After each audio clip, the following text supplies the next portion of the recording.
Krishnagiri KRP அணைக்கான நீர்வரத்து தொடர்ந்து அதிகரிப்பு. தென்பெண்ணை ஆற்றில் வினாடிக்கு 2984 கன அடி நீர் திறப்பு.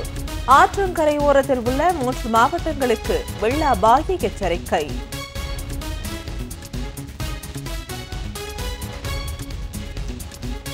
செம்பரம்பாக்கம் நீர் சுத்திகரிப்பு நிலையத்தில் இருந்து சென்னைக்கு நாள் ஒன்றிற்கு 265 மில்லியன் லிட்டர் குடிநீர் வழங்கும் திட்டம். புதிய திட்டத்தை தொடங்கி வைத்தார் முதலமைச்சர் மு.க. ஸ்டாலின்.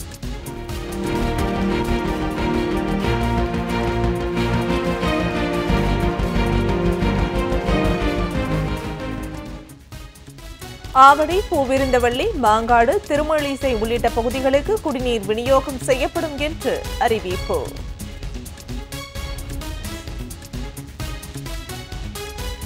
செம்பரம்பாக்கம் செல்லும் வழியில் முதலமைச்சர் மு.க. ஸ்டாலினுக்கு உற்சாக வரவேற்பு. சாலையின் இருபுறமும் பல்லாயிரக்கணக்கான திமுகவினர், பொதுமக்களும் திரண்டு நின்று உற்சாகம்.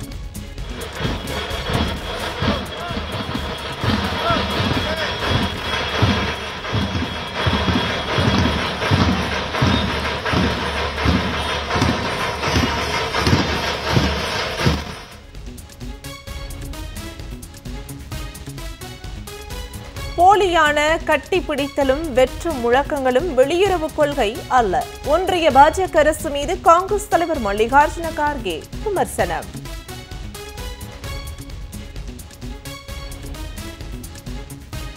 பழங்குடியினர் பட்டியலில் சேர்க்க கோரி ஜார்க்கண்ட் மற்றும் மேற்கு வங்கத்தில் குர்மி சமூக மக்கள் போராட்டம்.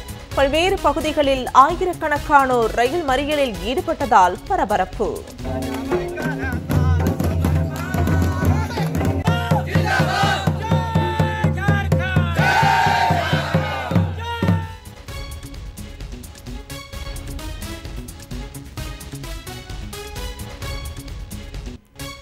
அறத்தின் வலிமையையும் நேர்மையின் தேவையையும் மாணவர்களுக்கு கற்றுக் கொடுக்க வேண்டும். ஆசிரியர்களுக்கு முதலமைச்சர் மு.க. ஸ்டாலின் அறிவுறுத்தல். சமத்துவம், சமூக நீதியின் தேவை பற்றி மாணவர்களிடம் எடுத்து சொல்ல வேண்டும் என்றும் வேண்டுகோள்.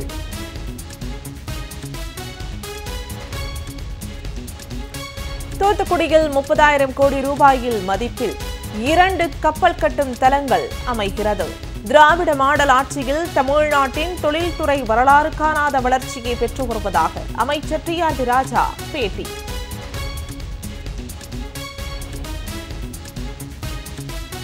பாம்பன் பாலத்தில் ரயில் சென்றபோது கடலில் தவறி விழுந்த இளைஞர் உயிருடன் மீட்பு. ஆழமான பகுதியில் விழுந்ததால் காயம் இன்றி உயிர் தப்பினார்.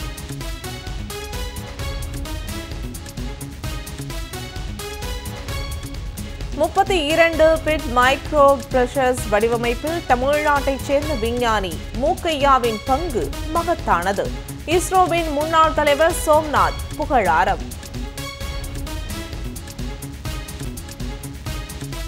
தமிழ்நாட்டை தலைகுனிய விடமாட்டேன். ஓரணியில் தமிழ்நாடு தீர்மான ஏற்பு பொதுக்கூட்டங்கள்.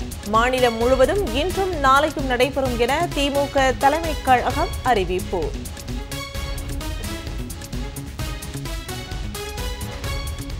கோடீஸ்வர குடும்பங்கள் அதிகமுள்ள மாநிலங்கள் பட்டியலில் தமிழ்நாட்டிற்கு 3வது இடம். மெர்சிடஸ் பென்ஸ் ஹூரன் நிறுவனம் நடத்திய ஆய்வில் தகவல்.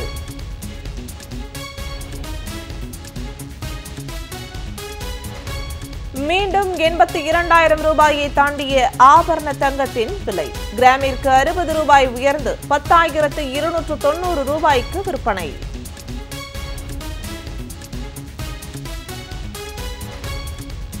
H-1B விசாக்களுக்கான கட்டணத்தை 88 லட்சமாக உயர்த்தினார் அதிபர் டிரம்ப்.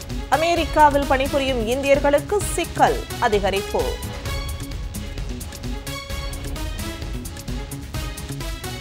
திருப்பத்தூர், கிருஷ்ணகிரி உள்ளிட்ட 8 மாவட்டங்களில் இன்று கனமழை பெய்ய வாய்ப்பு. வட மற்றும் தென் மாவட்டங்களில் இடி மின்னலுடன் பலத்த காற்றுடன் கூடிய மழை பெய்யக்கூடும் என்றும் வானிலை ஆய்வு மையம் கணிப்பு.